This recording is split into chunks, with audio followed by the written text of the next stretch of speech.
Semaine 6, jour 1. Bonjour et bienvenue à notre série d'études méditatives « Dieu au quotidien » sur la lettre de Paul aux Romains.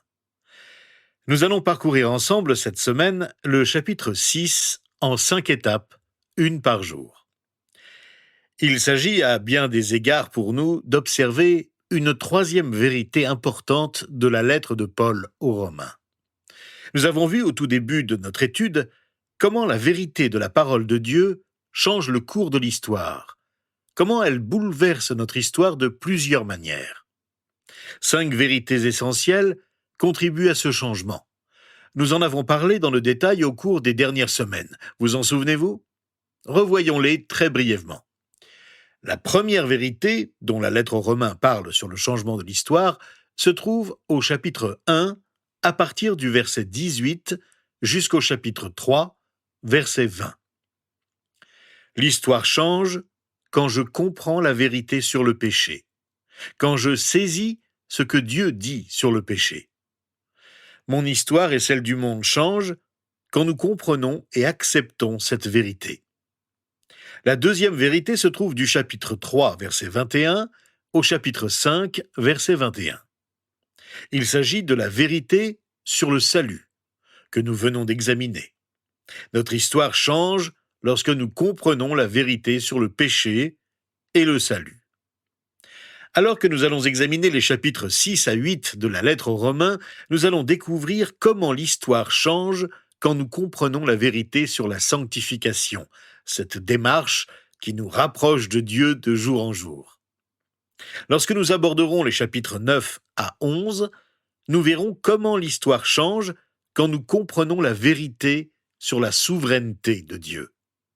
Enfin, quand nous examinerons les chapitres 12 à 16, nous verrons comment l'histoire change quand nous comprenons la vérité sur le service.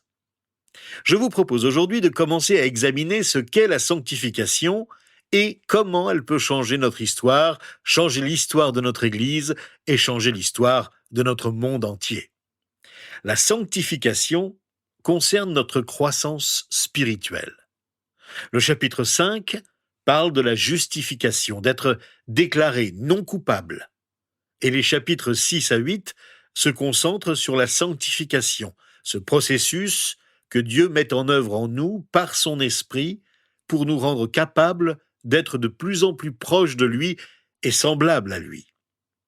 Le mot « sanctifier » signifie simplement appartenir à Dieu, être consacré à Dieu.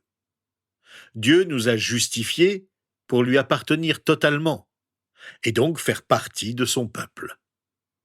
En fait, nous allons voir ensemble au cours des prochains jours que Paul répond à 3 objections que certains chrétiens expriment à propos de la foi et de la grâce. Allons-nous pécher pour que la grâce augmente ? Demande-t-il. Allons-nous continuer à pécher parce que nous ne sommes plus sous la loi ? Se demandaient d'autres. Et encore, la loi serait-elle en quelque sorte un péché ? Tout au long des chapitres 6 et 7, Paul développe des réponses précises à toutes ces questions qu'il prend au sérieux. Au chapitre 8, l'apôtre apporte des réponses supplémentaires remarquables. C'est l'un des grands passages de la Bible qui révèle ce que veut dire une vie dirigée par Dieu. Nous avons vu au chapitre 5 que Dieu nous libère de la punition du péché. Puis au chapitre 6 à 8, nous découvrons comment Dieu agit pour nous libérer du pouvoir du péché. Le chapitre 6 répond à la question « Comment pouvons-nous gagner la bataille contre le péché ?» Le pasteur américain Stuart Briscoe intitulait ce chapitre « Les saints devraient-ils pécher ?» parce que ce chapitre est entièrement consacré à la question « Qu'en est-il des péchés des croyants ?» Paul vient de parler de la grâce de Dieu au chapitre 5. Il sait que certains pourraient en conclure que puisque Dieu me pardonne, je sais qu'il va me pardonner par sa grâce, donc pourquoi ne pas simplement continuer à pécher ? Cette question nous vient tout naturellement. Parce que le péché, voyez-vous, c'est attirant et c'est plaisant. Que nous soyons seuls ou en compagnie, le fait est que le péché nous amuse. Si ce n'était pas le cas, pourquoi pécherions-nous? Nous savons qu'en fin de compte, le péché conduit à la destruction. Mais au moment où nous péchons, nous éprouvons du plaisir à faire ce que nous ne devrions pas faire. Nous savons au fond de nous-mêmes que les péchés ne vont pas nous faire du bien. L'expérience nous le rappelle, et pourtant nous péchons. Nous nous sentons attirés par le péché. Pourquoi faisons-nous cela? Parce qu'il y a quelque chose en nous qui pense que c'est agréable, qui décide que c'est distrayant, et nous croyons pouvoir échapper aux conséquences du péché. Paul sait très bien ce qui se passe en nous. Il connaît la nature humaine et cette étrange façon de penser, et nous parle donc de ce que Dieu a à dire à ce sujet. Il nous parle à maintes reprises de deux mots-clés qui sont le secret du changement. Le mot mort et le mot résurrection. Nous y reviendrons souvent, nous aussi. Lorsque Paul parle de la sanctification, au chapitre 6 de sa lettre aux Romains, un des chapitres les plus importants de la Bible, il parle de la croissance spirituelle du chrétien. Notre croissance commence par la foi, oui, par la foi. Nous pouvons grandir spirituellement en allant à l'église, en faisant partie d'un petit groupe de réflexion et de prière, ou en nous recueillant et en méditant en privé. Ces choses sont nécessaires, mais tout doit commencer avec la foi. La foi est notre point de départ. Et notre chapitre nous dit comment et où avoir la foi. La doctrine de la sanctification, la vérité sur notre croissance spirituelle pose les fondations de tout ce que Dieu veut que nous devenions en tant que croyants. Malheureusement, beaucoup de chrétiens ne voient pas leur foi grandir, ne mûrissent pas spirituellement parce qu'ils ne comprennent pas ce que Dieu nous enseigne sur la sanctification. Et ils tombent facilement dans plusieurs pièges. L'un d'eux est de croire que c'est par nos propres efforts que nous pouvons grandir dans la foi. C'est le piège du légalisme. Or, tout ce que nous faisons pour grandir spirituellement doit reposer sur le fondement de la foi. Nous devons apprendre à nous regarder avec les yeux de la foi, à nous voir comme Dieu nous voit. Écoutons donc ce que Paul nous dit aux versets 1 et 2 de notre chapitre. Que dirons-nous donc? Allons-nous persister dans le péché afin que la grâce se multiplie? Certainement pas. Nous qui sommes morts pour le péché, comment pourrions-nous encore vivre dans le péché? Quelle doit être l'attitude du croyant par rapport au péché? Eh bien, ces deux versets nous le disent clairement. Comment croire que c'est en continuant à pécher que la grâce va augmenter, demande Paul. C'est absurde. En fait, nous sommes morts pour le péché. Cette vérité est importante. Nous sommes morts au péché. Quelque chose de radical s'est déjà produit. La mort appartient au passé. Alors, est-ce que être mort au péché signifie que nous ne voulons plus pécher? Eh bien, nous savons que ce n'est pas vrai. Qu'est-ce que cela veut vraiment dire? Cela veut dire que la punition du péché ne repose plus sur nous et que le pouvoir du péché a été supprimé. Je peux bien sûr être toujours attiré par le péché, mais je n'ai plus à pécher. Je peux choisir et décider de ne pas pécher grâce à la puissance de Christ. Dans quelques jours, au cours de notre étude de Romains 6, nous réfléchirons sur le verset 10 qui nous dit à propos de la mort de Jésus que c'est aussi pour le péché que Jésus est mort.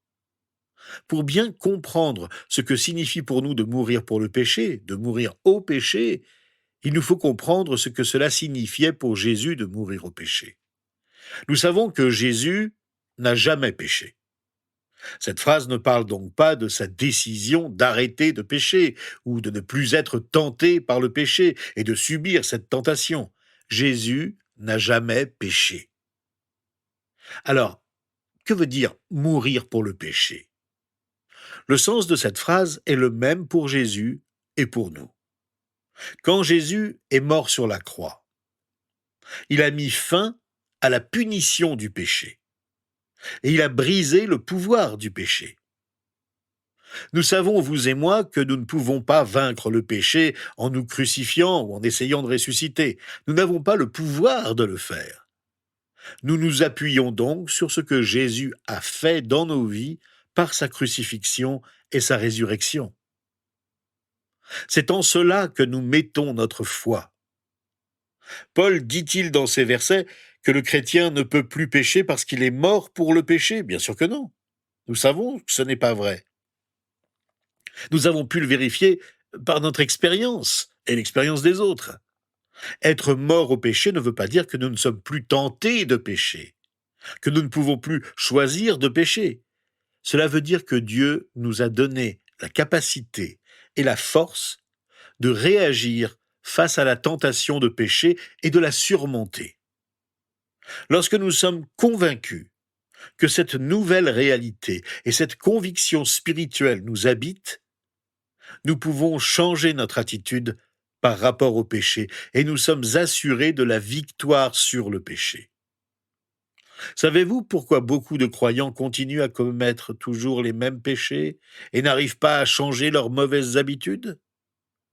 C'est certainement parce qu'ils essaient de le faire par leurs propres efforts. Plus ils essaient par leurs propres efforts, plus leur situation empire et ils échouent. En fait, nous sommes déjà morts au péché, il n'a plus de pouvoir sur nous. Tout commence par la foi. Il suffit de croire à ce que Jésus a fait pour nous et de lui faire entièrement confiance.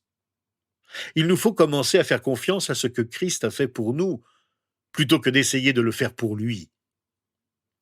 Prenons donc un moment pour le faire maintenant. Parlons-lui honnêtement de notre péché. Jésus-Christ, nous venons à toi en admettant que nous sommes des pécheurs. Nous avons agi égoïstement et par orgueil, en faisant le mal, ce qui ne te plaît pas. Nous avons besoin de ton pardon. Merci parce que tu nous assures que lorsque nous nous tournons vers toi, pour la première fois comme après, tu pardonnes tous nos péchés, toutes nos fautes passées, nos fautes présentes et nos fautes futures. Nous sommes désolés pour tous ces moments où nous avons essayé de nous améliorer par nos propres efforts humains et notre seule volonté. Seigneur, nous confessons que le pouvoir de dire non au péché se trouve uniquement dans ce que tu as fait pour nous sur la croix, dans la nouvelle vie que tu nous as donnée lorsque tu as été ressuscité d'entre les morts. Alors maintenant, en ce moment même, nous te demandons de nous aider à commencer à nous considérer d'une nouvelle manière. Non pas à la lumière de nos péchés passés, non pas à la lumière de nos intentions futures, mais à la lumière de ce que Jésus a fait pour nous, lui qui est mort pour que nous puissions vivre. Et nous en sommes si reconnaissants. C'est au nom de Jésus que nous te prions sincèrement. Amen. Si c'est votre premier regard approfondi sur ce 6e chapitre de la lettre aux Romains, qui contient plusieurs vérités importantes, je suis sûr que vous avez beaucoup d'interrogations en ce moment. Persévérez avec moi tout au long de cette semaine et vous considérerez votre foi d'une manière nouvelle, grâce à l'amour de Jésus-Christ, dont vous serez encore plus conscient. Demain, nous poursuivrons notre réflexion en examinant ensemble les versets 3 à 5 de notre chapitre 6.